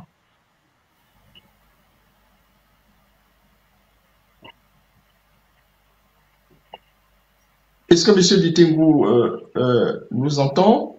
Je pense que nous l'avons perdu. On va aller donc du côté de M. Cyril. Vous n'avez pas perdu, j'avais coupé mon micro comme vous l'avez demandé. Oui. Donc je disais que il faut déjà savoir ce qu'est la souveraineté pour un pays. Donc c'est le pouvoir suprême reconnu à cet État de faire ses lois, de les mettre en pratique. Et la souveraineté d'un État implique donc l'exclusivité de ses compétences législatives, exécutives et judiciaires. Donc, c'est un concept qui dit que cet État est indépendant lorsqu'elle arrive à appliquer ce que je viens de vous dire là.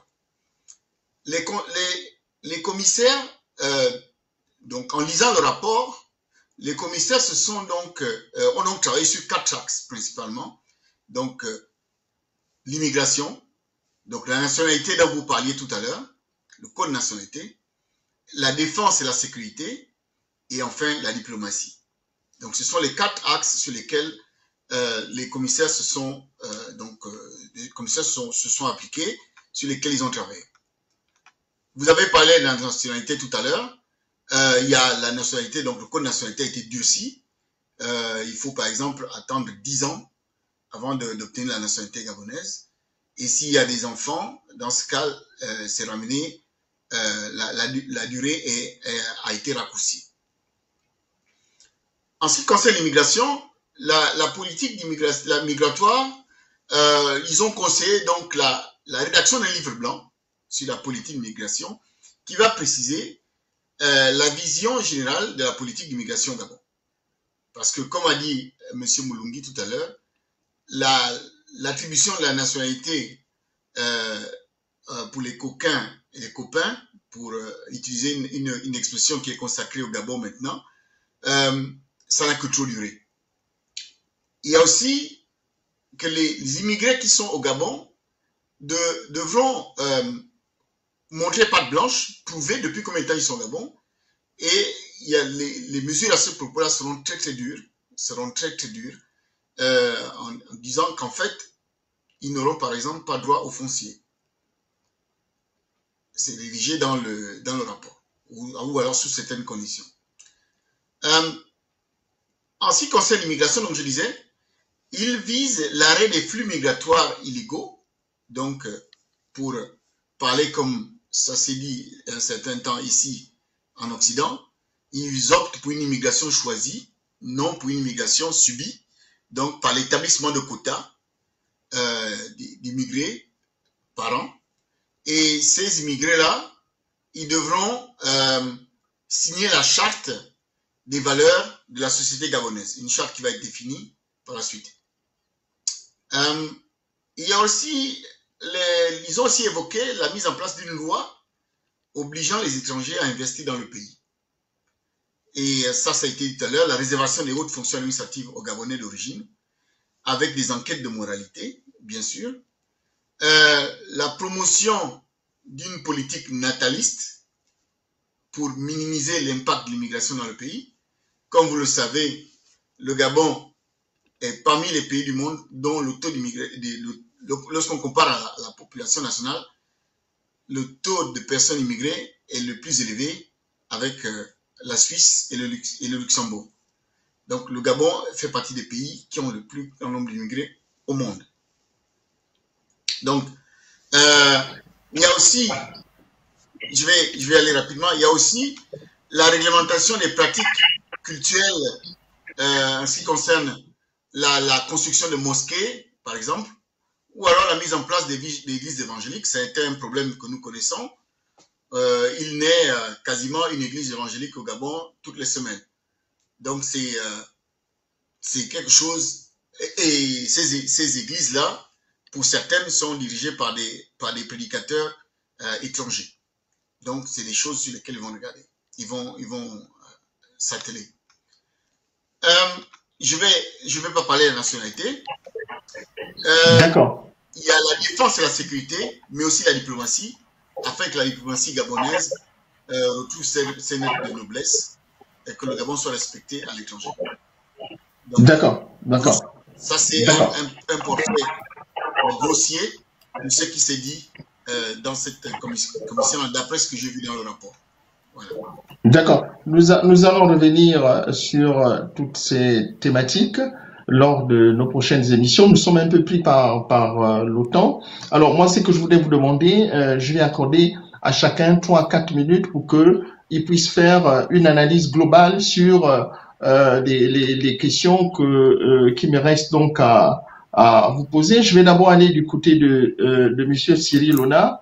Je voulais vous donner votre temps de parole. Vraiment, il faudrait que vous soyez, je vous sais, concis, précis, en tenant compte des questions que je pose. Alors, sur la souveraineté nationale, Monsieur Cyril Ona, est-ce que vous avez des éléments à ajouter sur les aspects donc de la souveraineté nationale abordés dans le cadre donc de discussions du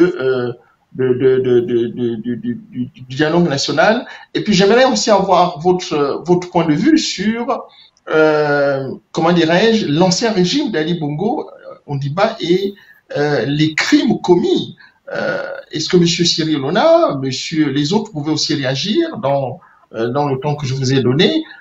comment le dialogue national a abordé la question de la justice pour les crimes commis sous l'ancien régime.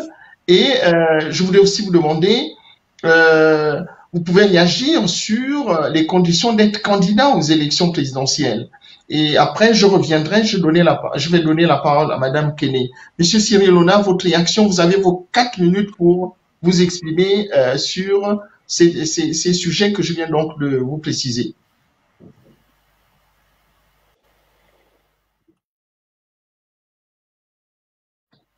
Le micro, Monsieur Cyril Ona, votre micro est coupé. Monsieur Cyril Ona, votre micro est coupé. Voilà qui est mieux. Et oui, voilà. Oui, voilà qui est mieux, les anciens PDG, ils ont toujours des micros coupés. Ah, mon frère du Tengou n'était pas PDGiste. Et il a mis 2 minutes à réagir. Allez, c'était Mouda. Et pourtant, allez, voilà. Mais écoutez, moi je pense que... Vos 3 à 4 minutes. Vos 3 à 4 minutes. Okay. Allez-y. Très rapidement. Je pense que le dialogue national avait pris la mesure de la chose, hein, dans la mesure où les conditions, par exemple, pour être candidat à la présidence de la République ont été renforcées parce que tout part de la première institution du pays. Il était très important de la protéger et surtout même, j'ai envie de dire, de la nationaliser. Et donc, ces critères sont dans le rapport, hein, à savoir être de père et de mère gabonais, avoir une épouse, etc. Mais encore une fois, ce ne sont que des propositions, hein, qui feront l'objet, bien entendu, des débats lors de la constituante. Il est important d'avoir une souveraineté économique. Et c'est cela même la base. C'est ce qui va intéresser d'ailleurs les populations.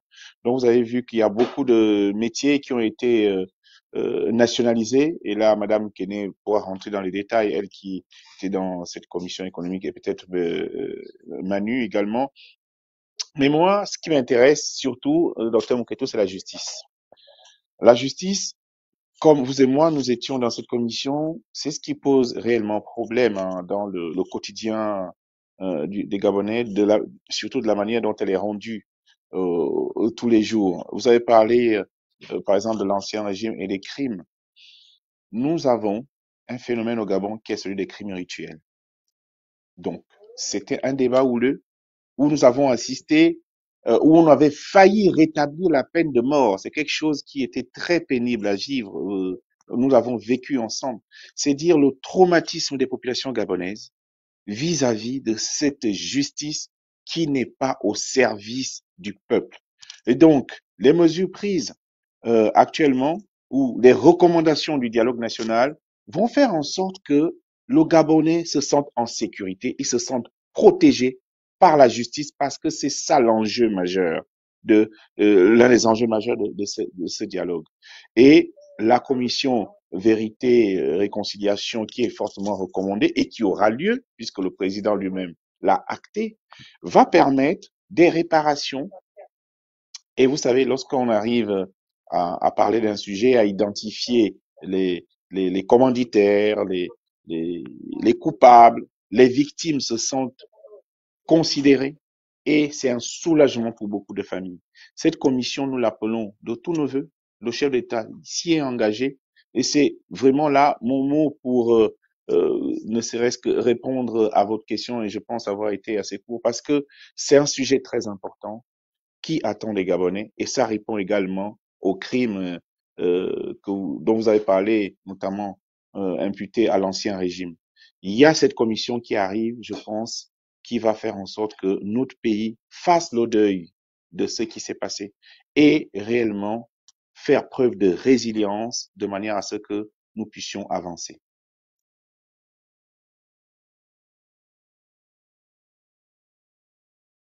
J'en ai terminé, Dr Moketo. Je ne sais pas si vous me recevez toujours.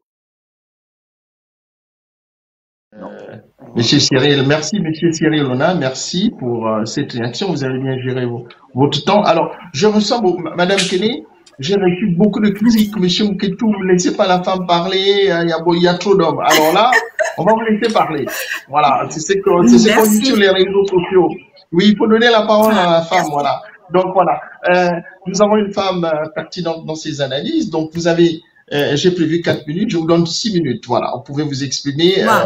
Voilà. Donc, alors, est-ce que vous pouvez réagir sur cette thématique en rapport avec la souveraineté? Par exemple, quelles initiatives sont suggérées pour promouvoir l'indépendance économique et politique du Gabon?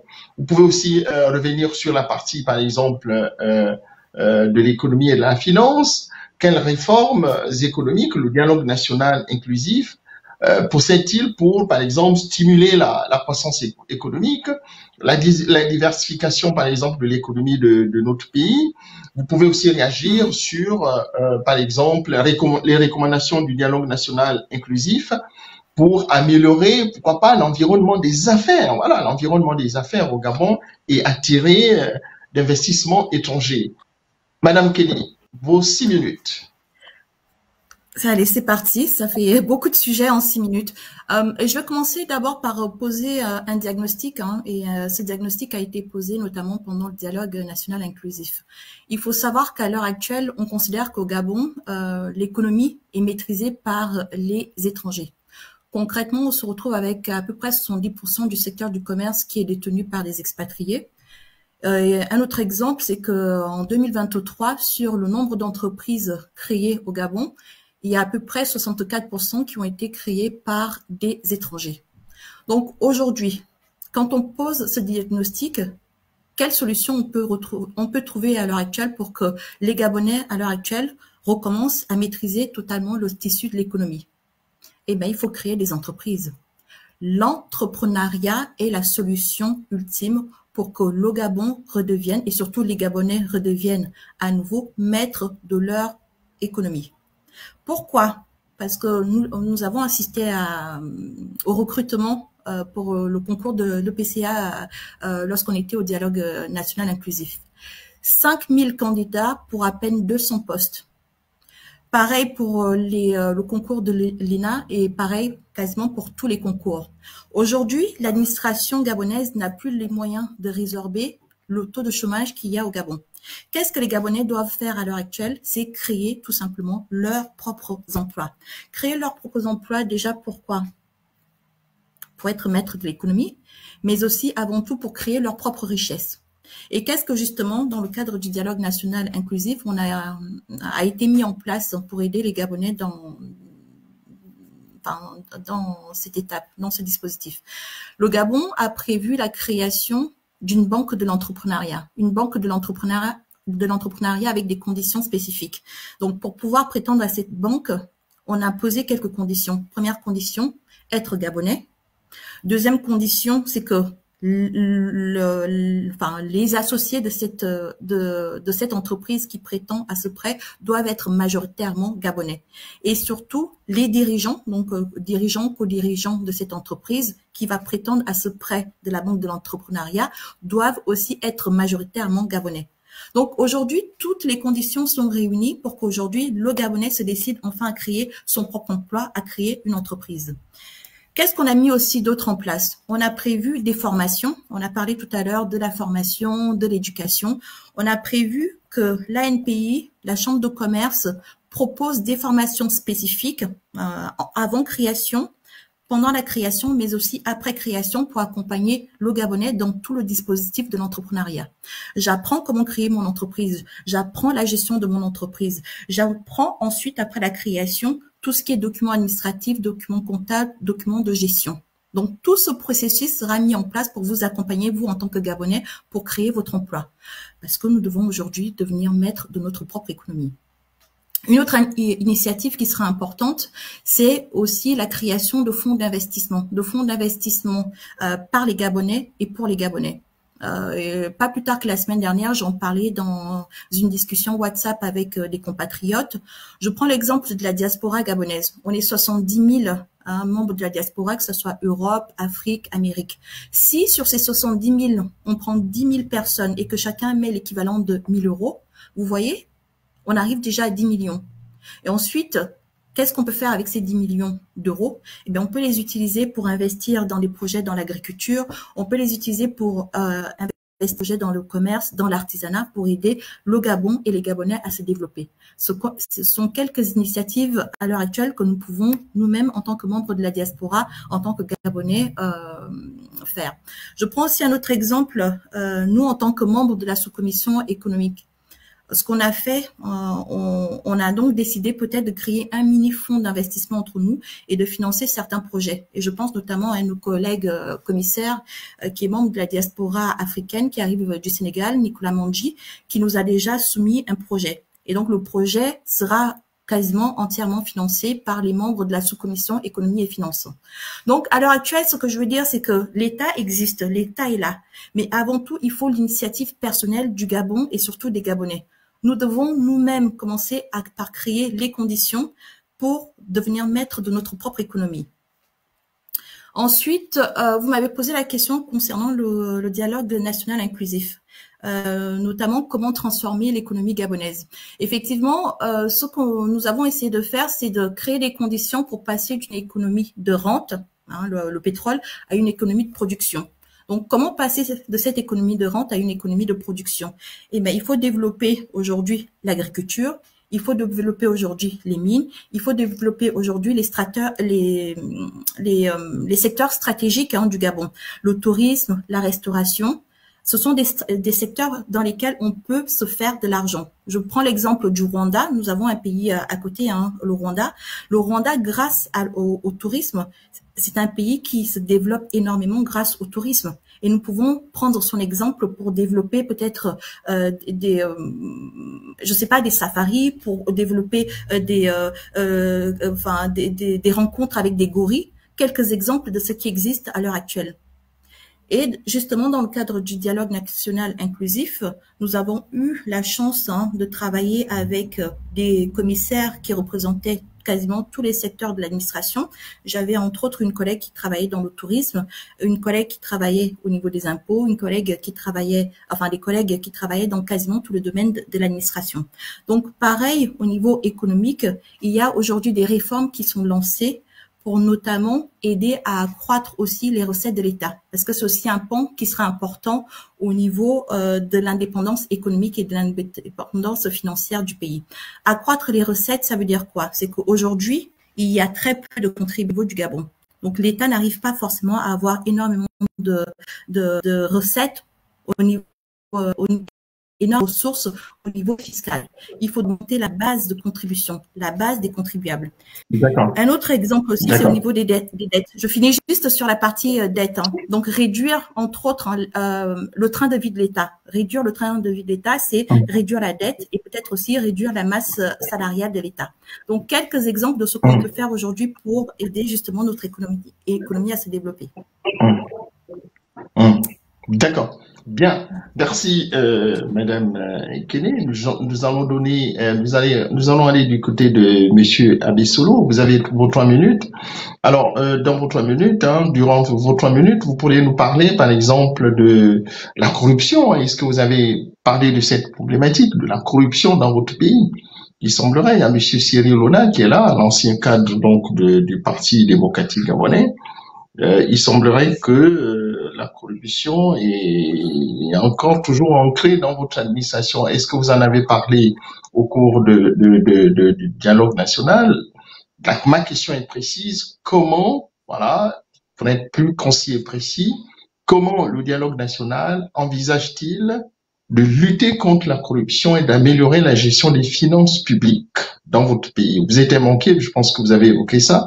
Vous pouvez aussi revenir sur la candidature à l'élection présidentielle. Il semblerait que, par exemple, nos enfants qui sont nés à l'étranger, ils pourront pas un jour se présenter à l'élection présidentielle. Et on vous critique là-dessus, hein, vous en tant que commissaire. J'y étais, mais là je suis comme l'animateur de l'émission, je suis un peu dans cette neutralité. Comment vous pouvez expliquer, par exemple, vous avez des enfants qui sont nés à l'étranger, il y a des diplomates gabonais qui ont fait des enfants à l'étranger, il semblerait que ces enfants, un jour, ils pourront plus se présenter, par exemple, à une élection présidentielle. Vous pourriez aussi nous parler, pourquoi pas les autres, hein, dans vos interventions, de nous parler un peu de la visite du président de la transition au Gabon, disons à Paris, je pense que ce sera du 28 au 1er, du 28 mai au 1er juin. Comment anticipez-vous l'accueil qui sera réservé au président de la transition par la diaspora gabonaise à Paris? On parle du 1er juin, voilà. Et puis, il y a d'autres sujets aussi sur, par exemple, un message. Hein. Est-ce que vous avez un message précis que vous aimeriez présenter, vous souhaiteriez adresser à la diaspora gabonaise et à nos téléspectateurs concernant, par exemple, le rôle de la diaspora dans la construction de l'avenir du Gabon? Voilà les sujets sur lesquels vous pouvez intervenir, et si vous avez d'autres sujets, vous pourriez les explorer dans vos interventions. Donc, exprimez-vous librement, Monsieur Abessolo, d'abord. Écoutez, je n'ai que 3 minutes avec une batterie de questions. Je ne sais pas. Donc, concernant la question de la corruption et de ce qu'on en a fait, en tout cas en termes de traitement dans ma sous-commission, la sous-commission étant essentiellement politique, effectivement, c'est une question que nous avons abordée dans le cadre du financement des partis politiques.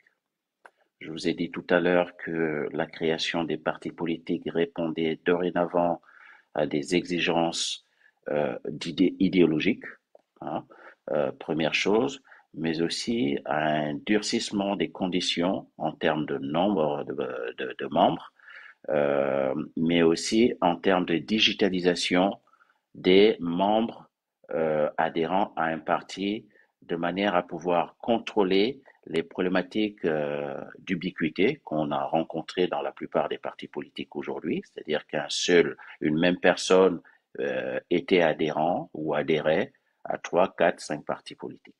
Donc, c'est des choses qui ont été traitées dans ma sous-commission, mais également les conditions, j'ai envie de dire, de maintien d'un parti politique, dans la mesure où chaque parti politique doit pouvoir disposer de 5 élus nationaux et d'une trentaine d'élus locaux.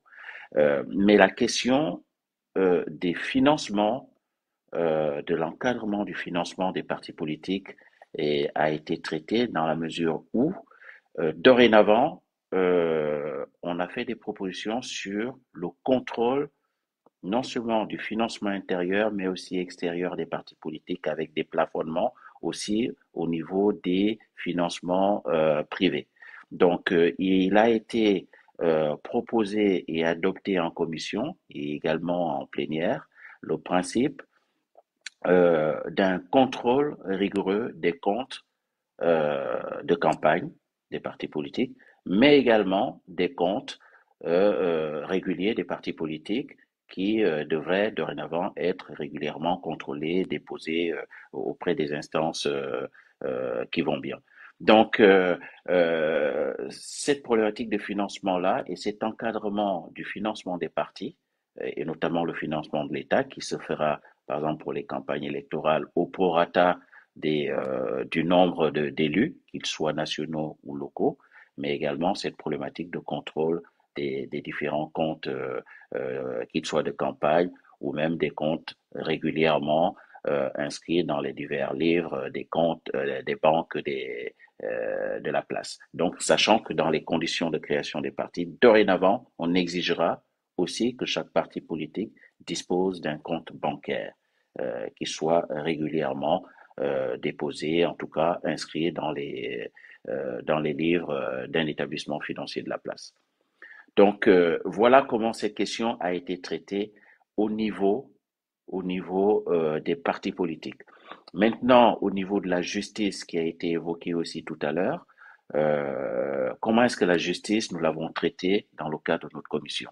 Par exemple, concernant les anciens hiérarques du Parti démocratique gabonais, il a été décidé de diligenter des enquêtes sur les dirigeants, les anciens et actuels dirigeants du parti du PDG, et le cas échéant, en tout cas dès lors que des responsabilités seraient établies, de pouvoir poursuivre, rester en justice les coupables, ceux qui se sont rendus coupables de malversation financière, de crimes financiers, puisque les crimes dont on parle, ils sont aussi financiers.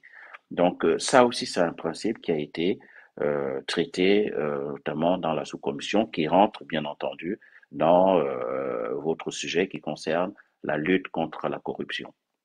Donc là, on est effectivement sur le plan politique qui a des implications au niveau des personnes, puisque les partis politiques sont composés de personnes, et ces personnes ont eu des comportements qui étaient attentatoires à la vie normale d'un parti politique. Maintenant, vous avez parlé aussi de l'arrivée du chef de l'État. Je ne peux pas parler de tous les autres sujets, vous pouvez me les rappeler, hein, au-delà de la corruption. Vous avez parlé de l'arrivée du chef de l'État, mais le chef de l'État, normalement, il y a une organisation qui est actuellement en place pour encadrer et faire en sorte que l'arrivée et le séjour du chef de l'État, en tout cas l'accueil de la diaspora, soit la plus massive et la plus comment dire, la plus importante possible, et surtout dans de bonnes conditions, que le chef de l'État soit accueilli convenablement par la diaspora gabonaise et que l'échange que la diaspora aura avec le président le 1er juin, c'est annoncé le 1er juin, se fasse dans des conditions les plus, les meilleures, dans des conditions de respect et surtout de manière constructive pour que les Gabonais puissent recueillir du chef de l'État toutes les questions qu'on a évoquées tout à l'heure, le devenir du Gabon, les conditions peut-être de séjour des Gabonais ici en France, si c'est des choses qui pourraient être traitées par le chef de l'État avec son homologue, mais également les conditions de retour, puisque beaucoup de Gabonais expriment également un besoin de repartir dans des conditions recevables et acceptables au Gabon. Donc toutes ces choses-là, toutes ces préoccupations de la diaspora doivent pouvoir être traitées lors de cet échange qui se veut constructif. Donc le 1er juin. Voilà ce que je peux dire très rapidement. Il y a tellement de sujets que vous avez évoqués que je ne peux pas tous les aborder. D'accord. Bien, merci Monsieur Abisolo. En tout cas, la prochaine fois, je vous inviterai sans faute. Monsieur Mulungi, sous forme de mot de la fin, vos 3 minutes. Oui, merci. Alors, tout à l'heure, je reprends la suite de Madame Kene sur l'économie. Parce que, comme je vous ai dit, c'est l'économie et les finances qui vont se débrouiller pour apporter des éléments de réponse en termes de budget pour toutes les décisions qui auront été prises au dialogue national inclusif. Alors, qu'est-ce que les commissaires ont dit au sein de la commission économique? Les commissaires ont opté pour un modèle de relance économique basé sur le développement d'abord du secteur agricole, de l'économie numérique et de l'industrialisation de tout ce qui est richesse primaire exploitée. Mais comment faire, par exemple, l'industrialisation avec des unités de deuxième ou de troisième transformation si on n'a pas suffisamment d'énergie? L'énergie au Gabon, elle est chère. La SEG ne remplit pas complètement son rôle et les carburants industriels sont presque le double du prix des carburants domestiques. Donc, le dialogue national inclusif a fait un certain nombre de propositions par rapport à cela, notamment en essayant de financer en apportant un financement acceptable pour que la Sogara, par exemple, puisse augmenter sa capacité de production. Ça, c'est l'un des éléments. Ensuite, sur le fait de l'appropriation de sa souveraineté, notamment dans le ciel, dans les mers et par voie terrestre. Donc, il n'était pas concevable que nous n'ayons plus de compagnie aérienne, que le transport interurbain ou interprovincial soit détenu par des opérateurs étrangers.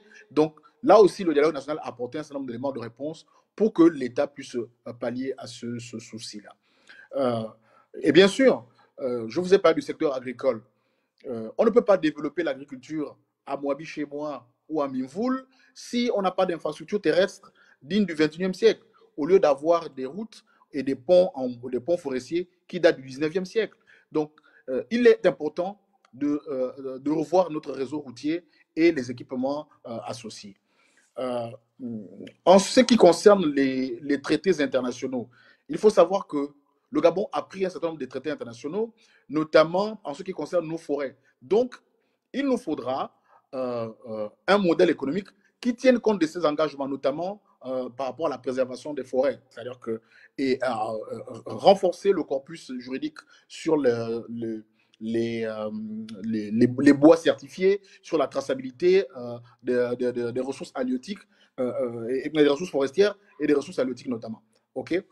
Et il y a un autre volet, c'est il faudrait que cette économie soit intégrée.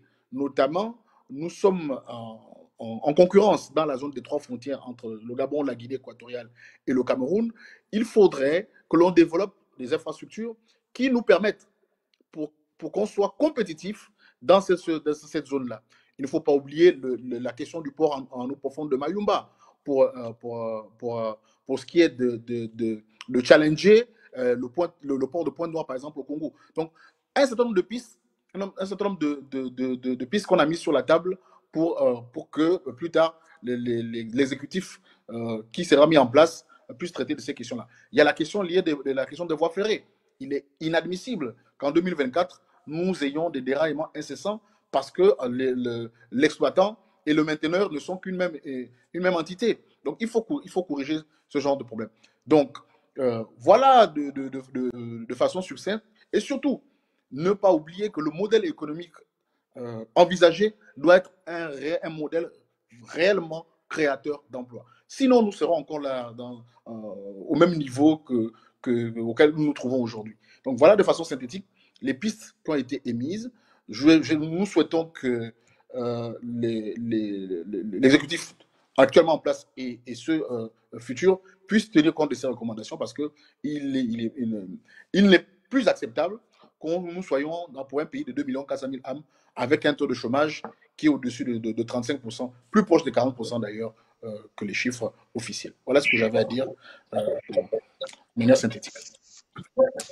Merci, M. Moulongi. Dr Ditengu. C'est les mêmes questions ou bien des questions les mêmes questions, tout le monde l'a fait. On pouvait revenir aussi sur la problématique sur l'environnement. Quelles initiatives en rapport avec l'environnement qui ont été suggérées dans le cadre du dialogue?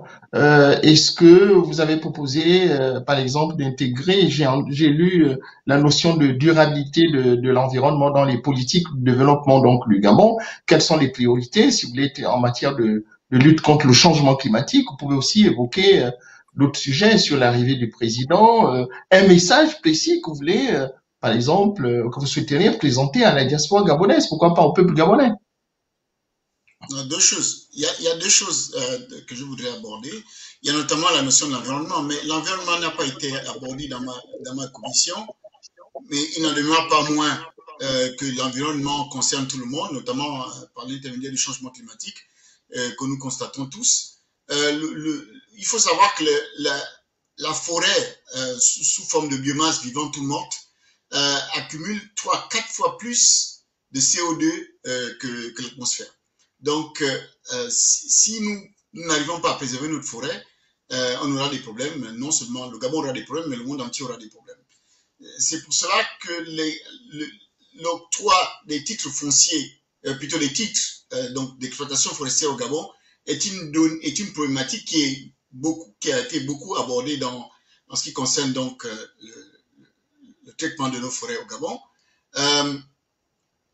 Jusqu'ici, les permis ont été accordés un peu n'importe comment, de telle sorte que on n'a pas pu veiller au reboisement lorsque certaines forêts étaient coupées. Et c'est pour cela que il y a des mécanismes qui ont été mis en place par l'intermédiaire du dialogue, par exemple la mise en place d'un arsenal législatif et réglementaire qui se veut contraignant en matière d'environnement et la lutte contre le réchauffement climatique. La création, par exemple, des mécanismes de financement innovants à l'objectif et à revoir les engagements financiers qui ont été pris lors de la COP21 à Paris et afin de booster les initiatives locales. Il y a une autre problématique qui est revenue avec acuité, c'est le traitement des ordures ménagères au Gabon. Ce n'est pas un secret au Gabon. On sait que nous avons des problèmes pour gérer nos ordures ménagères. Il a été, par exemple, évoqué de fermer la décharge de Mendoubé, du moins la déplacer et de la mettre ailleurs, de mettre en place de nouvelles techniques de traitement des ordures au Gabon et avoir des idées claires sur la manière dont on va procéder avec nos ordures dorénavant, notamment les ordures, les produits chimiques, le stockage des produits chimiques et l'utilisation de certains pesticides au Gabon. Il a été aussi évoqué la possibilité de replanter les mangroves, puisqu'on sait que ce sont des écosystèmes très importants, qui sont très importants, notamment pour la reproduction des poissons et comment dire, la préservation de l'environnement par exemple dans l'estuaire du Gabon.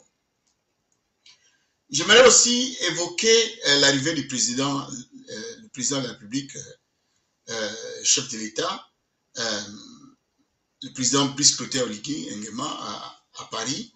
Je pense que c'est une occasion au cours de laquelle on pourrait lever certains des malentendus qu'il y a entre la diaspora, une certaine diaspora et les autorités du Gabon. Notamment en ce qui concerne les mesures qui ont été prises là. Je pense que le président lui-même sera en même d'expliquer pourquoi est-ce que certains Gabonais qui sont nés dans la diaspora n'auront plus l'occasion de diriger le Gabon. Je pense que ce sont des questions importantes. Moi-même, j'ai eu des enfants qui sont nés ici et j'aimerais quand même le dire. Je trouve important qu'il soit, ce sont des propositions qui ont été faites, mais que ces propositions-là soient revues, parce que être né au Gabon ne fait pas de celui qui est né au Gabon forcément un patriote. C'est une notion qu'il faut que chacun garde en tête lorsqu'on parle de ces choses-là. Voilà. Bien. Merci, chers invités. Ne vous en faites pas. L'émission Heure des Vérités est là. La prochaine fois, nous allons vous inviter. Merci beaucoup d'avoir apporté vos contributions précieuses au cours de cette émission. Nous avons exploré ensemble et en profondeur les travaux du dialogue national inclusif, même si, bon, il y a d'autres thématiques que nous n'avons pas pu analyser ensemble. Nous avons parlé aussi de la visite prochaine du président de la transition en France et des événements importants pour l'avenir politique de notre pays, le Gabon. Votre participation, je le dis, a été pertinente et je pense que les téléspectatrices, surtout, ne m'étonneront pas à rigueur parce que j'ai reçu beaucoup de messages. On dit, ouais, je n'ai pas trop fait parler Madame Kenny. Elle sera la prochaine fois certainement notre invitée spéciale pour enrichir donc, si vous voulez, les différentes thématiques que nous allons aborder la prochaine fois sur notre émission. Continuons à nous engager pour la transparence et l'unité et à construire ensemble un avenir meilleur pour notre pays. Merci beaucoup et à très bientôt sur AK TV et radio émettant depuis Dallas aux États-Unis.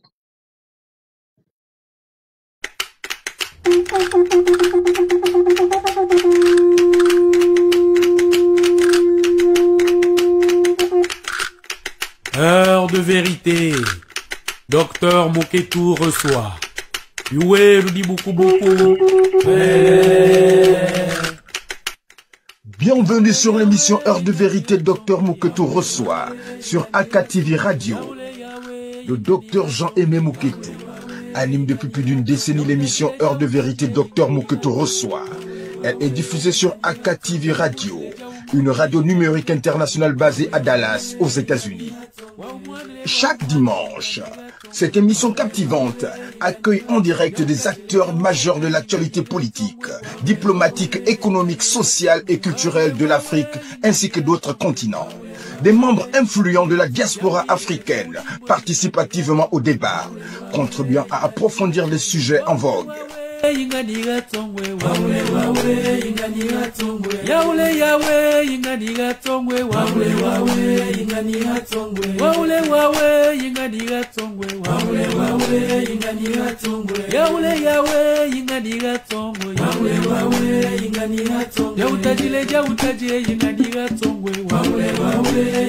L'émission dure 1h30, animée par Jean-Aimé Moketou, avec la réalisation de Papi Dep et Jean-Aimé Moketou lui-même. Chères auditrices, chers auditeurs, Heure de vérité a pour mission de promouvoir la démocratie dans les pays encore assujettis aux dictateurs et à l'obscurantisme de leurs dirigeants. Ceci, Bungu Muyabi, Tangu Muyabi, Mbati Turabi le Tangu Ibuto Pangini, Mbai Kuminzambi Mabio Pangini. Heure de vérité, Dr Moketou reçoit. Waoule wawe, inganiga tongwe, waoule wawe, inganiga tongwe, waoule wawe. Elle vise également à soutenir les nations qui embrassent déjà les valeurs de la démocratie et la liberté d'expression, et qui sont les états de droit établis. Cette émission se démarque par son absence totale de langue de bois. Les auditeurs ont toute liberté pour poser toutes les questions qui les animent, tandis que les invités sont libres de répondre ou non à ces interrogations. Nous défendons ainsi un contexte impartial où la liberté d'expression prime avant toute chose. Vous pouvez nous suivre sur les pages Facebook et la chaîne YouTube du Dr Jean-Aimé Moketou et AKTV Radio. Nous sommes reconnaissants pour votre fidélité depuis des décennies. Moketou reçoit. Youé, nous dit beaucoup.